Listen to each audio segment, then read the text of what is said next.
come from a large family. I have lots of sisters and one brother.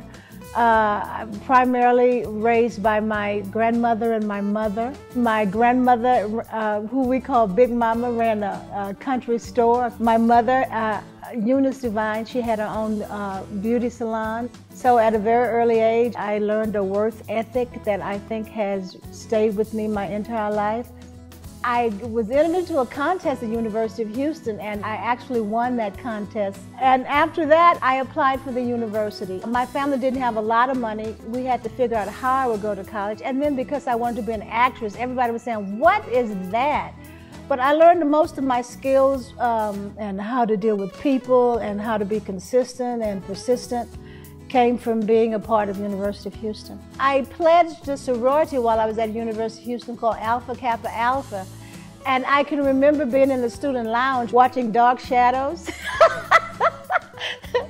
with half of the school. We used to all congregate there. And when the movie came out, it just brought back such memories of some of the fun we used to have on campus. Some of the ladies that I became friends with when I was at the University of Houston, we're still friends, and Deborah became a lawyer, Candace became a social worker, and I became the actress, and we were like a little clique inside a clique of a clique, and I'm just so happy I met those ladies, and they've been a part of my life my entire life. I started in church by singing. I used to be one of the lead singers in my church. I used to sing all of the high notes. If they needed an obligata or anything that was very high, they would always point to me.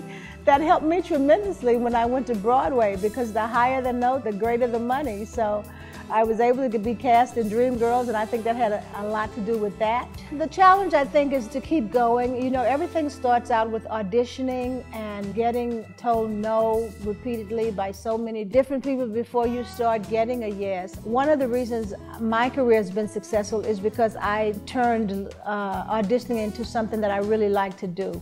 So I would audition for things that I didn't even think I would get. And sometimes I would be shocked that I would get them. My very first movie with Sidney Poitier, and that was Little Nikita.